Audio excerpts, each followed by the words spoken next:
بسم اللہ الرحمن الرحیم الصلاۃ والسلام علیک یا رسول اللہ وعلی آلک و صحابک یا حبیب اللہ اللہم صلی علی محمد وآل محمد اللہم صلی علی محمد وعلی آلہ وصحبہ وبارک وسلم صلی اللہ علیک یا محمد نور من نور اللہ۔ حضرت انس بن مالک رضی اللہ تعالی عنہ سے روایت ہے کہ نبی اکرم صلی اللہ علیہ وسلم ایک مریض کی عیادت کے لیے تشریف لے گئے۔ وہ صحابی مرض کی وجہ سے بالکل کمزور ہو چکے تھے اور ایک چوزے کی مانند ہو گئے، بہت ضعیف اور ناتواں ہو گئے۔ تو رسول اللہ صلی اللہ علیہ وسلم نے ان سے پوچھا کہ آپ اس طرح کیوں ہوئے اور کون سی دعا کرتے ہیں؟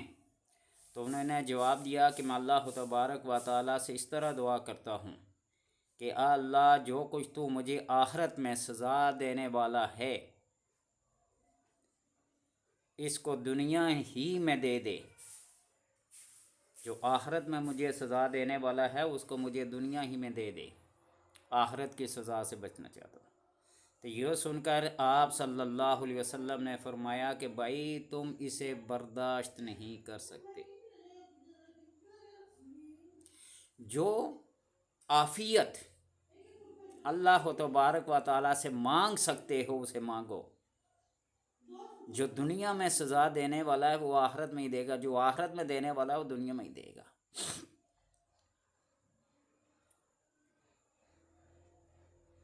تم اسے برداشت نہیں کر سکتے، لہٰذا ایسی دعا نہ مانگا کرو۔ بھلا تم نے اس طرح دعا کیوں نہ مانگی؟ ربنا آتنا فی الدنیا حسنہ وفی الآخرات حسنہ وقنا عذاب النار۔ اور اس دعا کے بارے میں آپ صلی اللہ علیہ وسلم کا فرمان ہے کہ اگر بندہ 100 مرتبہ دن میں میرے پاس دعا کرانے کے لیے آئے تو میں اس کے لیے 100 مرتبہ یہی دعا کروں گا، ربنا آتنا فی الدنیا حسنہ، اے اللہ ہمیں عطا کر دنیا میں حسنہ، ہر وہ اچھی نیکی اور بلائی، وفی الآخرات حسنہ، اور آخرت میں بھی، وقنا عذاب النار، اور ہمیں آگ کے عذاب سے محفوظ فرما۔ حضرت انس رضی اللہ تعالیٰ عنہ فرماتے ہیں اس کے بعد انہوں نے مذکورہ دعا مانگنا شروع کر دی، جس کی برکت سے اللہ تبارک و تعالیٰ نے انہیں شفا دے اور کامل قسم کی شفا دی، وہ صحت مند اور تندرست ہو گئے۔ حدیث میں یہ لفظ ہیں قد صار مثل الفرخ، وہ مرغی کے چوزے کی طرح جو ابھی ابھی انڈے سے نکلا ہو، بالکل ناتواں، کمزور اور ضعیف ہوتا ہے۔ تو ظاہر ہے اس وقت وہ صحابی بہت زیادہ کمزور تھے، اس لیے ان کو اس کے ساتھ تشبیہ دی گئی۔ اور فرماتے ہیں کہ جو بندہ بھی اس دعا کو اللہ تبارک و تعالیٰ سے مانگے، اللہ تبارک و تعالیٰ اس کو ہر قسم کی عافیت عطا فرماتے ہیں۔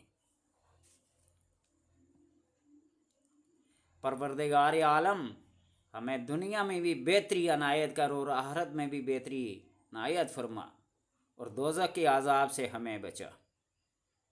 یہ دعا بڑی ہی جامع اور فضیلت والی ہے، یہی وجہ کہ ابن عباس رضی اللہ تعالی عنہ سے جب کوئی دعا کو کہتا تو مذکورہ دعا ہی پڑھ دیتے، اور جب زیادتی کا خواہاں ہو تو فرماتے اب اس سے زیادہ کیا دعا کروں، دنیا میں بھی بھلائی آخرت میں بھی بھلائی، آخرت دوزخ کے عذاب سے بچا۔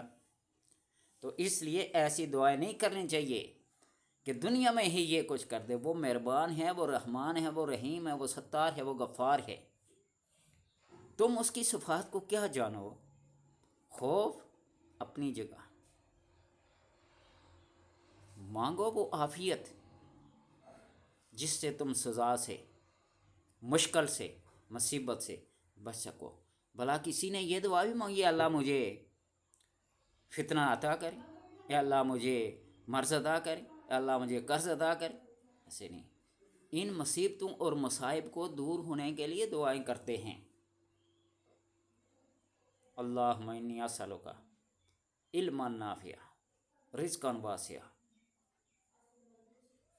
حضرت یوسف علیہ السلام جب جیل میں تھے نا، تو بادشاہ کے کرندے، وہ وزراء، وہ مشیر، ان کو جیل سے آزاد کرانے کے لیے گئے، اور انہوں نے یہ فرمایا کہ جاؤ وہ جو قصہ میرے ساتھ ہوا تھا اس کی تحقیق کرو۔ پھر آپ صلی اللہ علیہ وسلم نے فرمایا اگر میں ان کی جگہ ہوتا نا تو میں خوشخبری سننے کے ساتھ ہی جیل سے نکل پڑتا۔ جب اللہ تبارک و تعالیٰ کسی بھی بہانے سے، کسی بھی سبب سے عافیت عطا کرتا ہے تو اس کو قبول کر لو۔ اتنے بڑی مصیبت اور مشقت کو یا اس عظیمت کے مقام پر ہر کسی کے پہنچنے کا بس نہیں، اس لیے کمزور و ناتواں ہونے کی وجہ سے اللہ تبارک و تعالیٰ جو عافیت دے، جو خلاصی دے، جو کچھ عطا کرے اس کو لے لو۔ اپنی اپنی سوچ، اپنی اپنی نظر ہوتی ہے۔ ایک بندہ جو گناہگار تھا اور اپنے بیٹوں کو کہا کہ میرے مرنے کے بعد میری میت کو جلا کر اس کی راکھ کو ہوا میں اڑا دینا، بیٹوں نے ایسے ہی کیا۔ جب اللہ تبارک و تعالیٰ نے وہاں اس کا حشر کیا بجسم جسم تمام اجزاء کے ساتھ، فرمایا پہلا سوال ہی ہے یہ کہ تم نے کیوں کیا؟ تو اس نے کیا تو خوف خدا کی وجہ سے تھا نا۔ تو اللہ سے یہ عرض کی کہ الہ العالمین تیرے ڈر اور خوف کی وجہ سے ایسا کیا تھا، صرف ڈر اور خوف تھا، لیکن آگے یہ نہیں سوچا تھا کہ اللہ تبارک و تعالیٰ ان اجزاء کو، ان مسقال کو، ان ذرات کو جمع کر کے پھر سے ایک شکل دے دے گا۔ یہ ہر وقت اللہ تبارک و تعالیٰ سے دعا، ربنا آتنا فی الدنیا حسنہ وفی الآخرۃ حسنہ وقنا عذاب النار، اس سے جامع اور مانع اور مقبول دعا کوئی نہیں ہے۔ اللہ تبارک و تعالیٰ سے دعا ہے کہ وہ ہماری دعاؤں کو قبولیت کا شرف عطا فرمائے، ہمیں ہر قسم کی مصیبت، تکلیف، بیماری، عاجزی، بے بسی، اپاہج پن، لنگڑا پن، یعنی ہر قسم کی معذوری سے اللہ تبارک و تعالیٰ سب کو محفوظ اور آزاد